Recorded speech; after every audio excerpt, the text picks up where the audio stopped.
Reports have it that two of the world's best footballers, Cristiano Ronaldo and Lionel Messi, spend additional time after regular training sessions to practice free kicks. The outcome of this hard work ethic is reflected on the pitch whenever their team win a free kick in a goal-scoring position. Between both players is a total record of 98 goals scored from free kicks. Impressive. As they say, attitude leads to habit, habits to character, and then character makes the person. The older your habits are, the deeper their roots, and therefore the more difficult it is to break or replace. It's even said that you can't teach an old dog new tricks. Well, today we know it's possible to teach an old dog new tricks. Just be ready for the hard work, as it won't be a walk in the park. Welcome to today's episode of To Be Honest with Uncle Chris. I am your host, Chris Aluta, also known as Uncle Chris. That is Chris with a K. If this is your first time joining us, thank you so much. We're glad to have you here. And for all our subscribers, thank you. God bless you real good. Today we're discussing habits. A habit is a behavior that is repeated regularly and tends to occur subconsciously. It's a settled tendency that is not easy to give up. Now, according to scientists, each habit forms neurological pathways in our brain that cannot be erased easily. Today, I'll be demonstrating the link between habits and our goals. A goal is a desired result or an outcome that a person envisions, plans, and commits to achieve. For example, you may have a goal to accumulate, say, 120,000 naira in your savings account by the 31st of December 2022. If before this goal, with your monthly pocket money allocation of 30,000, you usually end up just saving 5,000 every month with a monthly expenditure of 25,000.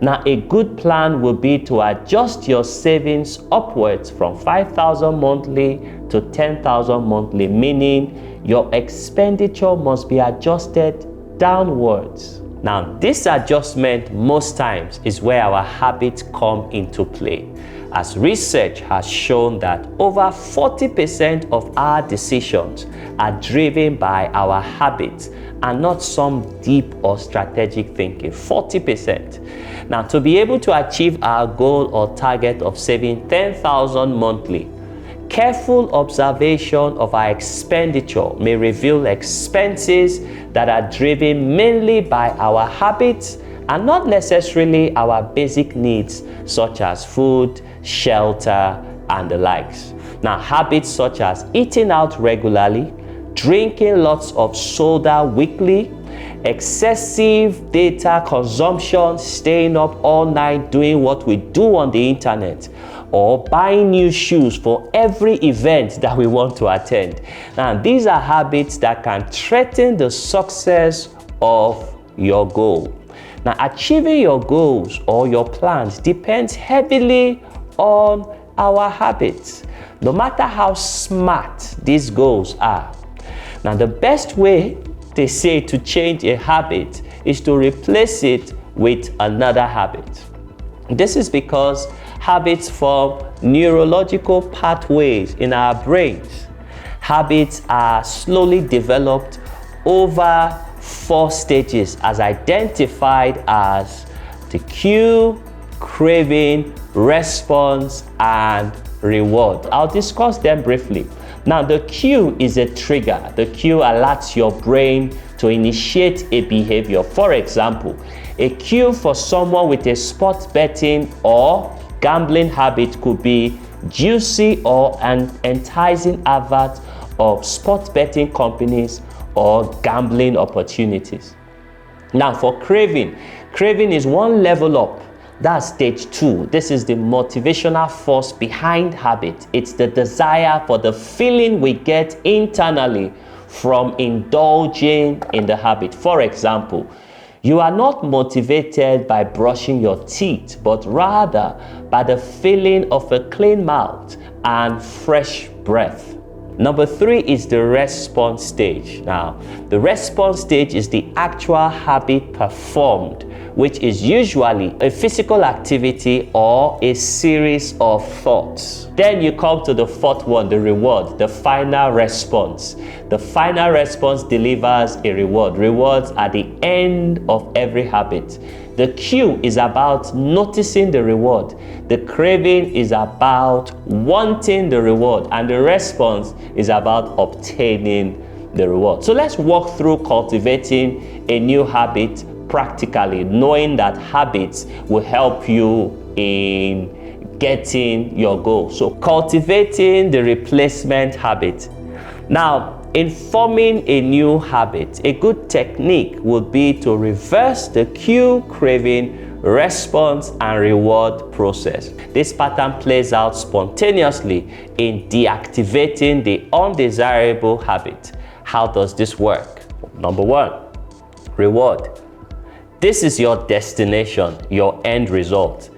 Keep that in front of you always. You can create a vision board on your wall, in a physical journal, on a dashboard, on your phone, whatever works for you. But a visual reminder is always a good idea. Number 2, response. This is what you must do to attain the reward. This is the new habit you are acquiring. If you want the reward, this is the new behavior you must imbibe. Number 3 is craving. Again, this derives from the reward. How bad do you want that reward?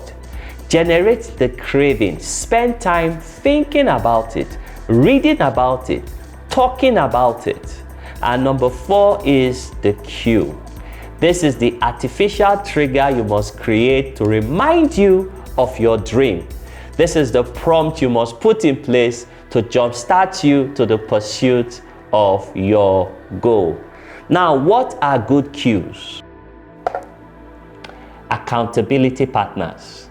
Someone who will hold you accountable to this goal. It could be a mentor with whom you have set up check-in meetings, a group of progressive friends, or even as simple as basic as an alarm on your phone to remind you to act on your new habit. For example, one of my mentees who is working on replacing his habit of watching pornography with listening to podcasts has made me his accountability partner. Okay, just make sure you identify the cues, the craving, and the response you need to get you the reward that you desire. Now, here are a few tips for your journey as you go along. 1, start small. A very popular Chinese proverb says, a journey of 1,000 miles starts with a step. That first step gets you started on the journey. It's very important, and it does not have to be a big step.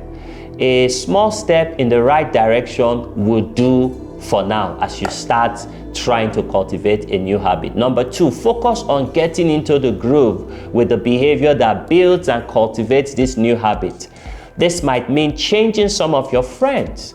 This will definitely mean taking stock of your daily routine to deliberately take out the habit you want to eliminate and make space for the new habit. Number 3, target consistency over perfection. Showing up is more important than anything else at this early stage. If you want to improve your singing, showing up for the rehearsals is the key thing. It is more important than sounding like Ariana Grande on day 1. Your target when cultivating a new habit should be consistency over perfection. With consistency, perfection is just a step away. Number 4, know the why. You can take a horse to the river, but you can't force the horse to drink. But why take a horse that may not be thirsty to the river to drink in the first place? You must answer the question on why do you need to drop habit A and why do you want to pick up habit B? And channel your answer into developing the reward, craving, and cue. You must allow the craving for the reward of the new habit raise your level of motivation above and beyond your pain or pleasure for the reward of the old habit. Now, the list of tips is not exhaustive. I merely aim to set you on the right path. Read, research, feel free to share your thoughts with me, especially one that has worked for you. I hope you found this topic as interesting as I have. More importantly, I hope you found it useful. If you'd like to engage some more on this topic, please send me a direct message on my social media handles. Kindly subscribe to my channel and please feel free to share my videos. Until next time, please stay strong, stay safe, and bye-bye.